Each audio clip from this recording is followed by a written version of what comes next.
And one of the celebrities taking part is our next guest, the head coach of the Detroit Red Wings, who joins us now on the Troy Laser Hotline. He is Jeff Blashill on 97.1 The Ticket. Hey, Jeff, good morning. How are you?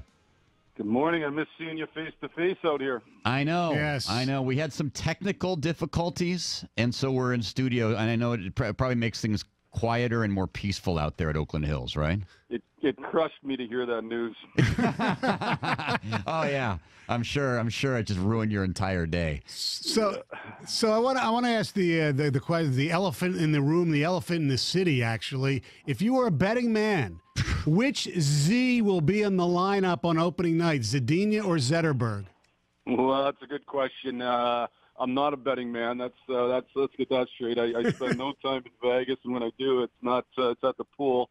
I would say, I spoke the other day just about Zetterberg, and obviously the second half of last year, I said this at the end of the year. I said this earlier this week. The second half of last year, he didn't practice at all. He couldn't practice. He was able to kind of gut through it because of his mental fortitude. But the back hasn't reacted well this summer. It's impossible to gut through over long periods of time when you're not able to train, and he hasn't been able to train to the level that you need to train. So he'll come to camp, and we'll see. But there's, as I said the other day, a lot of doubt as to whether he'll be able to play. So I think Zadina has a real opportunity to make the hockey team. I haven't seen him play tons. When I've watched him play, I've been impressed, both at development camp and on tape as we were preparing for the NHL draft. So, he's a guy who can provide an element we need, and that's scoring more goals. And he's somebody who has shown the propensity to really score what I would say are transferable goal scorers' goals. Now he just has to prove that he's ready to do it at the NHL level.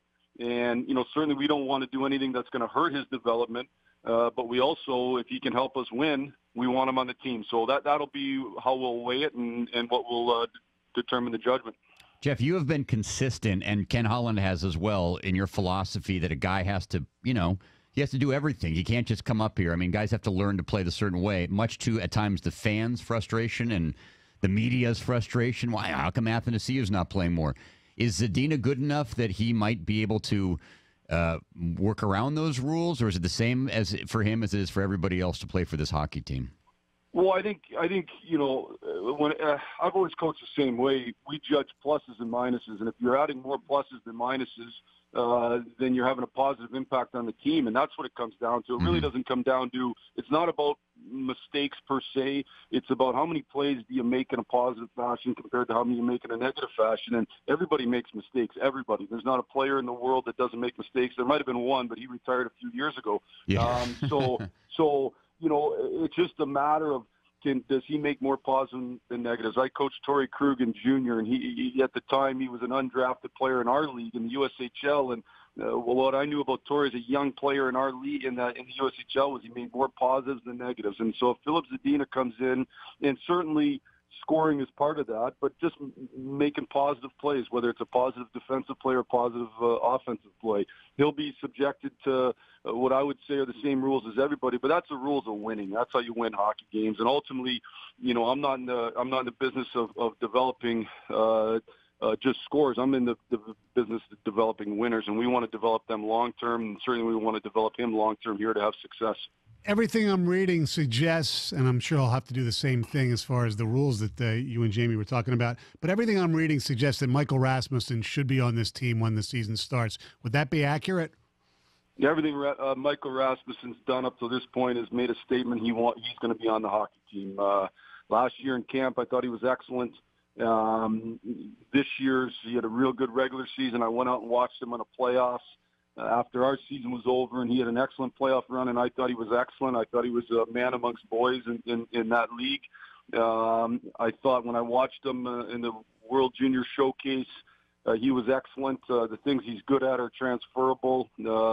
He knows how to play already a complete game. He stops on pucks. He plays from the defensive side of the puck, but he also does things like forecheck, great turnovers, and he is excellent in front of the net, which is the area that you have to score in the NHL. So So far, he's made every statement to be on the hockey team. Now he needs to finish the job and have a great camp. How, going back to the Zetterberg question, in terms of his leadership and what he brings off the ice, are you willing, is the team willing to have him in a very limited role, but just so you can still have him in the dressing room? Or given the NHL, the number of contracts you have, the spots you have in your roster, is that not a possibility? I would tell you that really this is a Zetterberg decision as to where his back's at and whether he's healthy enough to play. If he's healthy enough to play, we take him in any fashion. He's still a very good player. I think he has been limited and still been a real good player. That's shows what a superstar he was throughout his career. But it really comes down to the health of his back. If his back's not healthy enough to play, then he can't play. And so that's what it's going to come down to. What about goaltending? You have Jonathan Bernier now. Is there going to be significant competition for the number one spot, or is it Jimmy Howard's job to lose, basically? Well, basically, I think over the last 2 years, Jimmy's been very good. I think without a question of a doubt, I think in today's NHL, and the reason I say today's NHL, the games are so close. Every single night is so close. You have no room for error. So if you're a goaltender, you can't have an off night and still win and have it not really affect you. You have to be on every single night. And that's different than it was 10 years ago. It just is. The Detroit Red Wings in the history of our franchise, we played the most one-goal games the last 3 years, 1, 2, and 3. So that's just the reality of the NHL. So I think it's harder and harder for one goalie to carry all the mail. I think you need multiple goalies to do it. I think you're seeing that throughout the NHL. And I think what we did with Jonathan Bernier was bring another guy who's proven over his career and certainly over the last 2 years that he can give you a number of quality starts. So I'm hoping that Jimmy plays great. I'm hoping Jonathan plays great. Jimmy certainly, I think, has really put the work in over the last number of years to, I don't want to say reinvent his game, but solidify his game. I know he was at a USA Hockey Stray-Low goaltending camp last week, and I heard he looked great. So that's a positive, and I've been real impressed with Jonathan Bernier when I've dealt with him so far too. So hopefully we have to have elite goaltending in order to win. So hopefully we can get that elite goaltending. Jeff Blashill with us, the Red Wings head coach on the Troy Laser Hotline. You made a coaching change, if you will, assistant coach. You brought in Dan Bilesma as an assistant coach this year. I got to say, Jeff, I admire a coach who's got the intestinal fortitude to bring in a Stanley Cup winning coach as an assistant. I mean, that's you got some stones, man.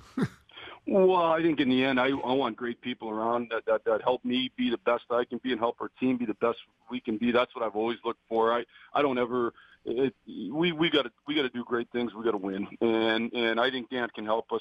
Dan and I had a chance to work together at the World Championships last year for the U.S. team, and it gives you a real unique view as to how each other works. And so, for the 3.5 weeks in real intense competition.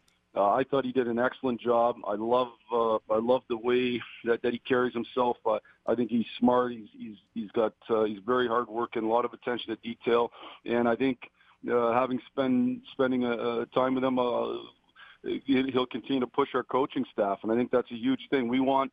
And vice versa. I think, he's excited to come in here and continue to grow as a coach as well. I think that's how most coaches are wired. And I'm certainly the same. And I want the very best people I can on our staff. And I think we went out and got a real good assistant with Dan. We haven't talked about the blue line at all. And the defense is, since Lidstrom retired, obviously, has been probably the weakest link of this team. How much improvement do you think will occur with the D? Well, the other thing is Nick Cronwell had an injury my first year at the end of the year, and that's hurt him a little bit. But I thought Nick, as the year wore on, as 2 years over the